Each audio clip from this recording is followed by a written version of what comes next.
औज़ुबिल्लाहिमिनश्शैतानिर्रजीम बिस्मिल्लाहिर्रहमानिर्रहीम अस्सलामुअलैकुम।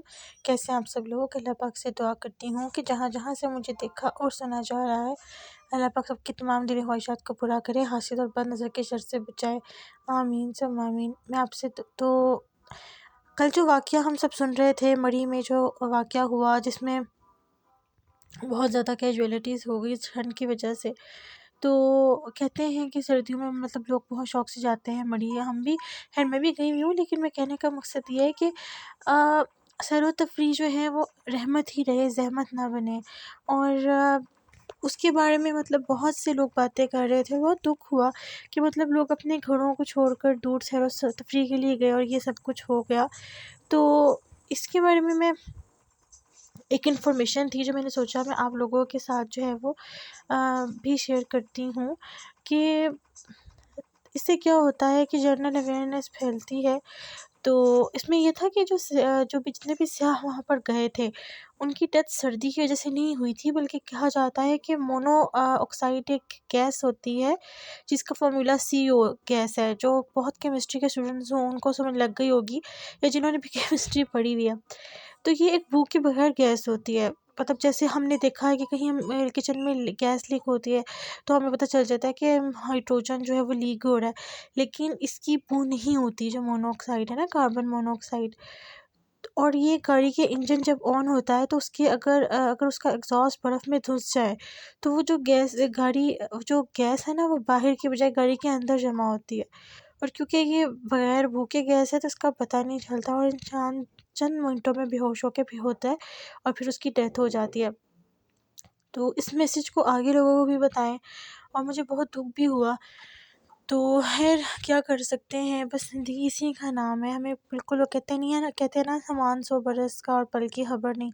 तो अल्लाह पाक सबके प्यारों को सलामत रखे, अपने हिफ्ज़-ओ-अमान में रखे, कभी भी कोई तकलीफ़ ना आए। तो जी बस मैंने यहाँ ऑमलेट का प्याज़ बना लिया था और बस मैं ऑमलेट रेडी कर रही हूँ।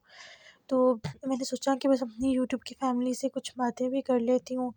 और बहुत डलनेस हो जाती है, इंसान व्लॉग अपलोड करना भी भूल जाती हूँ।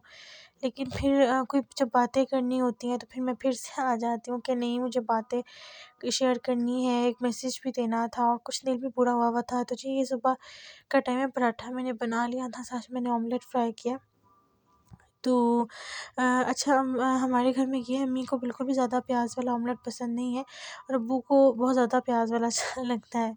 तो फिर उस हिसाब से ही चीज़ों को जो है वो बनाना और मैनेज करना पड़ता है। तो बस ये देखिए जी, ये पक चुका है और ये ज़्यादा प्याज़ वाला है तो हाफ़ अब्बू ले लेंगे, हाफ़ मैं ले लूँगी। तो इसी तरीके से ही बस ऑमलेट जो है वो खा जाता है। तो बस हम ये नाश्ता करते हैं और मैं इंशाल्लाह मिलूँगी आपसे आगे थोड़ी देर के बाद। मिलते हैं एक ब्रेक के बाद। और माशाल्लाह क्योंकि मेरे हस्बैंड आर्मी में हैं और हमारा बैकग्राउंड भी आर्मी का है, मेरे ससुराल वालों का। तो बस मेरी जो नीस है उसने ये आर्मी के बारे में ड्रॉ किया था हाथ पे, तो उसने मुझे ये दिखा रही थी, तो मैंने कहा चलो मैं इसकी वीडियो बनाती हूँ। अपने हस्बैंड को भी सेंड की थी तो मैंने सोचा आपसे भी शेयर कर देती हूँ। और ये माशाल्लाह उसने काफ़ी नीट बनाया, बस उसके कलर्स उसमें वो सही तरह से कर नहीं पाई थी।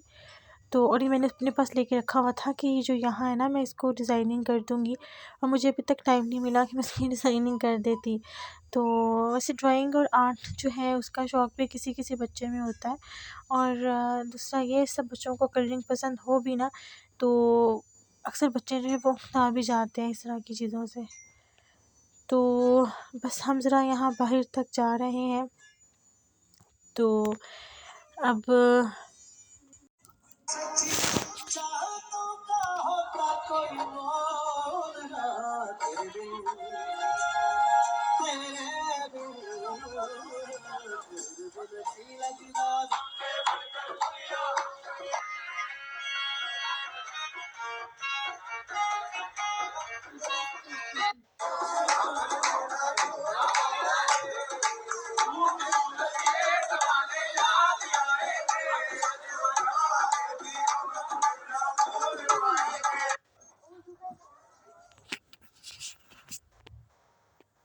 तो जी बस मैं अपने हस्बैंड के साथ जो है वो लॉन्ग ड्राइव पे यहाँ आई हुई थी, तो हमने यहाँ देखा बहुत ही प्यारी ऐसी फ़िशेज़ थी एक्वेरियम में, जो कि बहुत ही खूबसूरत लग रही थी। तो उनको माशाल्लाह फ़िशेज़ बहुत पसंद है, और मैं भी आपको दिखाती हूँ उनकी फ़ेवरेट फ़िशेज़ कौन-सी थी। और he was insisting me to buy aquarium, लेकिन मैंने उनसे कहा कि नहीं अभी इनको रखना, और इनको मतलब इनका ख़्याल रखना, इनको रखना, इनकी टेक केयर हम अफ़ोर्ड नहीं कर सकते। इंशाल्लाह हम बाद में जो है इसको देखेंगे इंशाल्लाह। तो लेकिन ये बहुत क्यूट थी, और बहुत मज़ा आ रहा था इनको देखने का। उनको काफ़ी डिटेल्स भी पता थी कि कौन सी फ़िश किस मतलब नस्ल की है, और कौन सी कैसी है, और वो साथ-साथ डिटेल्स जो हैं वो शॉपकीपर उनसे भी ले रहे थे। तो मतलब बहुत अच्छा उनको लगा, और शॉपकीपर काफ़ी माशाल्लाह मेरे हस्बैंड से भी इंस्पायर हो रहे थे। वो कह रहे थे कि देखिए मैंने आर्मी शूज़ पहने हुए हैं कमांडो वाले, लेकिन मैं आर्मी में जा नहीं सका, तो आप जब कहेंगे ये मैं हम आपकी तरफ पहुँचा देंगे ये वो ना। तो बहुत अच्छा लग रहा था। तो बस ये देखिए सिल्वर फिश है, ये है। और इनका गोल्ड फिश थी आई थिंक, और पता नहीं क्या-क्या इनके नाम थे, और कुछ बहुत छोटी-छोटी सी भी थी। उन्होंने बताया कि इनके ऑक्सीजन को जितना कम फूड डालते हैं, ये उतनी ही हेल्दी रहती हैं। और अब मैं आपको दिखाती हूँ कि उनकी फ़ेवरेट जो फ़िशेज़ थी वो कौन-सी वाली थी, वो ये थी। उनको ये वाली बहुत माशाल्लाह प्यारी लगी थी। वो कहते थे कि इसी का पेयर जो है वो हम लेते हैं। लेकिन इनका मसला ये था कि ये छोटे वाले उसमें बॉक्स में वो जो होता है ना राउंड सा, उसमें बहुत प्यारी फ़िशेज़ लगती हैं, ये उसमें नहीं रह सकती हैं। इनके लिए प्रॉपर एक्वेरियम और इस तरह की प्लेस ही चाहिए होती है। तो बस और मैं यहाँ उनसे कह रही थी कि इनके पास मगरमच्छ नहीं होता, तो कहते हैं बस कर दो। लेकिन बस यहाँ हम लोग फ़िशेज़ वगैरह देख के फिर आगे चले गए थे। तो मैंने सोचा आपको भी फ़िश शॉप का जो है वो विज़िट कराती हूँ, और अगर आपको भी पसंद हो घर में तो आप ले सकते हैं।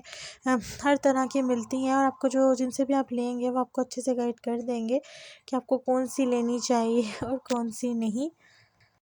अच्छा, इनमें भी ये पेयर्स नहीं थे, इनमें ये था कि इनमें जो ये बड़ी वाली फ़िश है ये अकेली थी, और ये 2 का पेयर था। इनको पता नहीं वो हार्ट फ़िश बोल रहे थे या क्या कह रहे थे, इसी तरह से इनका कुछ नाम था, लेकिन बहरहाल ये बहुत क्यूट थी। मिलूँगी नेक्स्ट व्लॉग में, टेक केयर, अल्लाह हाफ़िज़।